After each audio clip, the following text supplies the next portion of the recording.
అనగా అనగా ఓ అడవి. అడవి అనగానే మీకు పులులు, సింహాలు, పాములు, తోడేళ్లు, పొడుగాటి చెట్లు, ఎత్తైన గట్లు గుర్తుకు రావొచ్చు. ఇవన్నీ ఉండే మాట నిజమే కాని, ఆ అడవిలోని కోతుల మందని గురించి చెప్పుకుందాం. ఆ అడవిలో ఇష్టారాజ్యంగా కోతుల మంద కాపురం చేస్తున్నాయి. కడుపు నిండా నిద్రపోయి, హాయిగా కాలక్షేపం చేస్తున్నాయి. ఇలా ఉండగా ఈ శీతాకాలంలో ఈ రోజున ఏం జరిగిందనుకున్నారు? ఆ వేళ మరీ చలివేస్తోంది. బారెడు పొద్దుండగానే మంచు గడ్డల్లే అయిపోయింది. జుమ్ముమంటూ ఒళ్ళు బిగుసుకుపోతోంది. మనకంటే దుప్పట్లు ఉంటాయి. కోతులకేం ఉంటాయ్? ఏం చేద్దాం?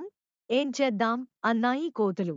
ఒక ముసలి కోతి చలి మంట వేసుకుందాం అని అంది. భేష్! భేష్! అన్నాయి. మందంతా ఇంకేం తలో మూలకి వెళ్ళాయి. తలా ఒక గుప్పెడు ఎండుటాకులు, పుల్లలు తెచ్చాయి. ఓ చెట్టు కింద పోగేశాయి. పెద్ద గుట్టయింది. ఓ మహా చక్కగా రాత్రి తెల్లార్లు చలికాగొచ్చు అని అంది ఓ పండు ముసలికోతి. ఊ చప్పున మంట వెయ్యండి ఓ పడుచు కోతి అంది. మంట వేయడానికి నిప్పేది? ఆకులున్నాయ్ అగ్గి లేదోయ్ అగ్గి లేందే మంట రాదోయ్ మంట లేందే చలి వదలదోయ్ అని పాడింది ఒక ఆడ కోతి. అయితే అగ్గి నిప్పు తెండి ఎక్కడుంది వెతకండి, వెతకండి. నిప్పు కోసం తలో మూలకి బయల్దేరాయి. ఇంతలోకే పొద్దుగూకింది. అడవిలో మరింత చీకటికదూ? ఆ చీకట్లో ఒక పొదమీద నుంచి మినుగురు పురుగులు ఎగురుతున్నాయి. నల్లని చీకట్లో పచ్చని వెలుతురు మెలమెలా తళతళ మినుగురులు మెరిసెను నల్లని చీకట్లు తెల్లబడిపోయెను. మినుగురుల్ని కోతులు చూశాయి. అదుగో నిప్పురవ్వ. పదండి తలో నిప్పురవ్వ తెద్దాం అన్నాయి కోతులు. చప్పున పోయి తలో మినుగురిని పట్టుకున్నాయి. గుట్ట దగ్గరకు వచ్చాయి.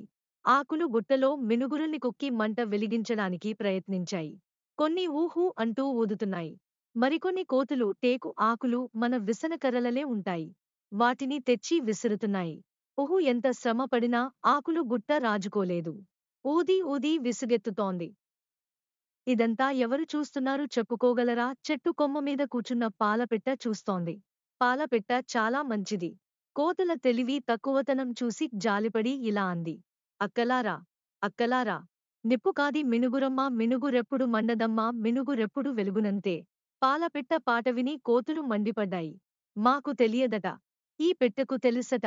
అని కోపగించాయి. పాలపిట్టను గద్దిస్తూ కోతులు, నోరు ముయ్యవే పాలపిట్ట తెలిసినట్టు మహా చెప్పవచ్చావ్. నిప్పు సంగతి నీటి సంగతి నీకు తెలుసా? మాకు తెలుసా? అని అన్నాయి. పాపం, పాలపిట్ట మాత్రం తన గొడవ మానుకోలేదు. మళ్ళా అందికదా నా మాట వినుడక్కలారా. అగ్గిగాదిది మినుగురమ్మ. వెలుతురిచ్చే మినుగురమ్మ. మినుగురెప్పుడు మండదమ్మా. కోతులికి పట్టరాని కోపం వచ్చింది. కూస్తంత పెట్ట తమని ఎగతాళి చేస్తోందని భావించాయి. ఏయ్ జాగ్రత్త అని బెదిరించాయి. కాని పాలపిట్ట మాత్రం పాడుతూనే ఉంది. నా మాట విను డక్కలారా. అగ్గికాదిది మినుగురమ్మ. కోతులు పిచ్చి కోపంతో పాలపిట్టను పట్టుకున్నాయి. తోక పీకేశాయి. చివరికి పీక నులిమి చెట్టుకేసి బాదాయి. పాలపిట్ట చచ్చిపోయింది. కోతులు ఎంత తన్నుకున్నా ఆకులు గుట్ట మండలేదు. వాటికి చలి తీరలేదు.